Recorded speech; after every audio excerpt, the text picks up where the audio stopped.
You know, one thing that I do normally when I go through a house after it's been insulated is I look at the installation quality of the insulation. And I know that's one thing you wanted me to take a look at while I'm here. So, Absolutely. you know, there's a lot of good things about open cell foam, spray foam in general, but it really comes down to the installer, just like any other material. And one thing that I always look for, especially down in the back corners where the soffit goes out here, are any holes or gaps between the foam and the framing, because this is really your last chance to make sure that it's been done right before it gets covered up. So if there's holes back there between the soffit and the spray foam and the framing, outside air can come in through those openings and basically bypass all the spray foam work that you just did. So we're going to look for stuff like that. I see some small areas back there, and then like where your electrical lines go down through there, make sure that that's really well sprayed.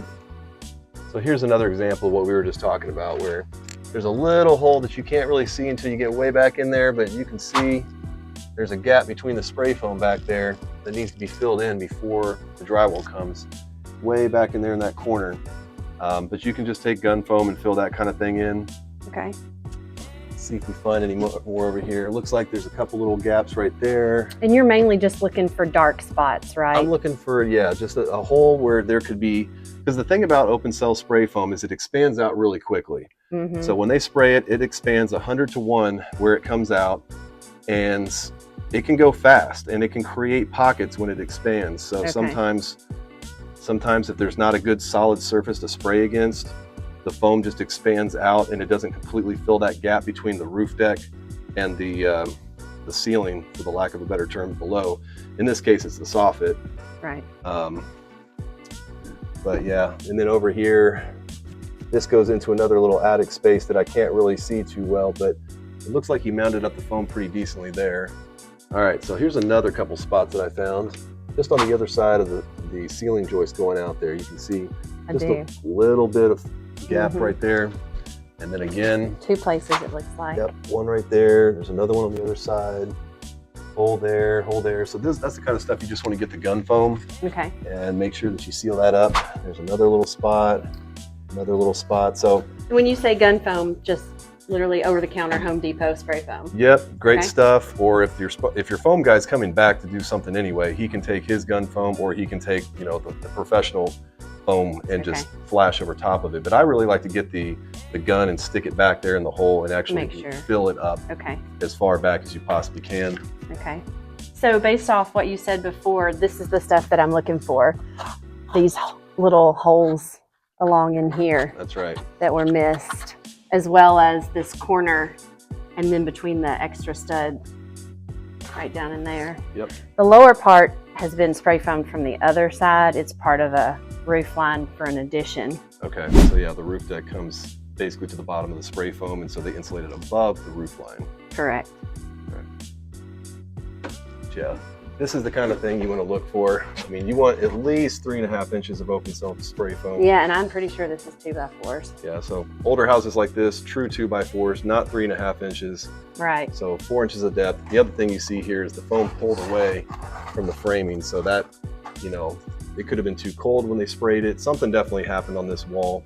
I would have them come back and just seal over the top of it and shave it down again. Does dust play a factor in sometimes? If the surface isn't clean, it can not adhere to it properly. Okay. Because I saw some places where I felt like dust was the problem. I actually shop vacked all of this, but around one of the windows was a ledge that I missed, and it was like the dust just caused the foam to lift away. Yeah. We do have him coming back to do some touch-ups. Sure.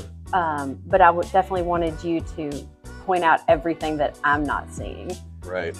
So what I see right here is they did not yet do on the side of the window. So it's between the window frame and the wall frame, which is definitely needs to happen before drywall gets done. And then underneath the window as well, you've got a pretty good gap under there. You can go ahead and spray foam and fill that. And then some of these little pockets, you know, it's not that big of a deal, but where you've got holes like this, that should definitely be filled in. And then up behind here, go ahead and fill those kind of places in. If I can stick my hand up into it, you should probably stick a spray foam gun up in there as well. And even where the framing comes together like this, just use silicone caulk Okay. and seal that gap together. Now, This right here is basically a framing issue where back in the day, they didn't know what California corners were. They didn't know how to, frame a house so that you could actually get insulation behind corners like that. So it might be possible for you to drill like a small hole to get the spray foam gun in there so that he can try to fill that gap. Okay. But if he can't, at the very least, you need to try to stuff some fiberglass in there and then just silicone that gap so that there's no air coming through there. And then again, the same thing up here with the framing where that comes together. Go ahead and do stuff like that. So I'm up in the attic now looking at the spray foam work. So whenever you do a conditioned attic, you've got to spray the gable ends of the attic in addition to the underside of the roof deck. And ideally you want to coat all the roof rafters like they've done here to make sure that it's completely encapsulated.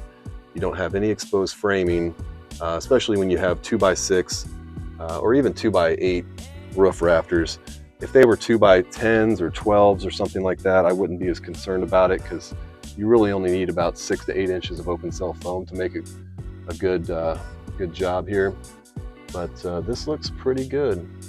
So I just got out of the attic and I noticed that you got a bath vent that you roughed in up there, but I didn't see the exhaust vent for the bath fan. Good catch, because I have forgotten about that. So yeah, we're gonna have to go back in and drill through everything and put that in. So suggestions on what to do once we put that in. Well, so you're gonna have to go through the roof deck, I'm assuming, because there's really no soffit over here to go out through. You could go through a gable end wall because you do have a couple of those up in the attic. I always prefer actually going through a wall if you can instead of an attic. Okay. That way you've got a damper that's going to close more easily than the ones that are on roof decks, and it prevents backdrafting of outside air coming back into the exhaust fan. Above both of these side walls is an exterior wall, so your suggestion is to go out that? As straight as possible if you can. Just like wherever this port is, looks like it might be on the left side. Just go straight out that wall. No, it's actually right there. So port right there. So you're going to probably have to make a little turn and go that way, but just make a sweeping turn and go straight out as easily as you can. Okay, great. And then after that, that opening is created, just come back with the gun foam and just seal it to the wall up in the attic. It should be good. Yeah, I prefer that to the roof, so thank you. Yeah. And I can see some spots here that we need to touch up on this exterior wall. Yep. And here's another good example. Like in new construction, this gap between the framing gets filled with silicone caulk, but even in this one, you've got some gaps between the foam and that piece of framing. So, definitely before drywall, take some silicone from the top all the way down, seal that gap between the framing and fill in any more gaps that you find. Okay. Same with the side of this window. It looks kind of thin. This is maybe 2 inches, 3 at the very most. So I'd probably fill in some more right there. And then again, make sure you get underneath the window with the foam. I had forgotten to pull off that seal, so that was totally not his fault. It was mine. Gotcha. So you and I had talked previously, and one of the big things that you mentioned was how much air loss there is in band boards. Yep. So true to form, there is spray foam outside the house now because there was so much openings in some of these areas that when he put the spray foam in, it actually went outside the house. Right. So glad to know that that's all filled up now. Yeah. Yeah, it's definitely one of the leakiest parts of the house just because you have a lot of different materials coming together.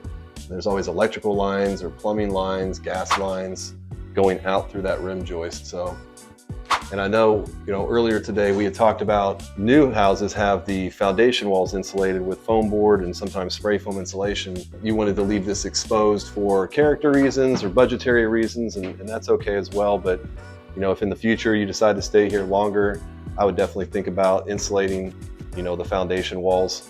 And the best thing to do is really from the top down to about 2 foot below grade around here. You can do the whole foundation wall in this case because it's not super tall. It's like an 8.5 foot wall. Making sure that there's no drainage issues on the outside first. And then think about either adding foam board, 2-inch thick foam board to the wall, or closed cell spray foam instead of the open cell spray foam. It would definitely make the basement a lot more comfortable year round and keep a lot of the heat that's generated down here from this ductwork and from the heating cooling system and the water heater and all that stuff. It'll keep it inside the footprint of the house. So we rebuilt this wall and with 2x6s and spray foamed it. It still needs some silicone caulking and some more spray foam in a few areas. Yeah, because well, we can see some Daylight. if I can get this, there you go. Yeah, if you can get it lower, you can really see it. Yep, I can see daylight coming through the bottom plate between the concrete, so definitely want to seal that up, foam that gap, and then use some silicone on the outside to waterproof it. Yep. Thank you for coming out and taking a look. This has been really, this is my biggest project to date. I'm doing it for myself, and I haven't dealt with spray foam in 10 years. So the last time I dealt with it was on a new construction house. But yeah, it was great to have you just take a look, you know, give everything a look over. I always learn something from you and from everybody. Every time you have somebody new come in and take a look. Yeah, so I different appreciate perspectives. So I Mhm. appreciate it. Yeah, thank you so much. I'll see you later.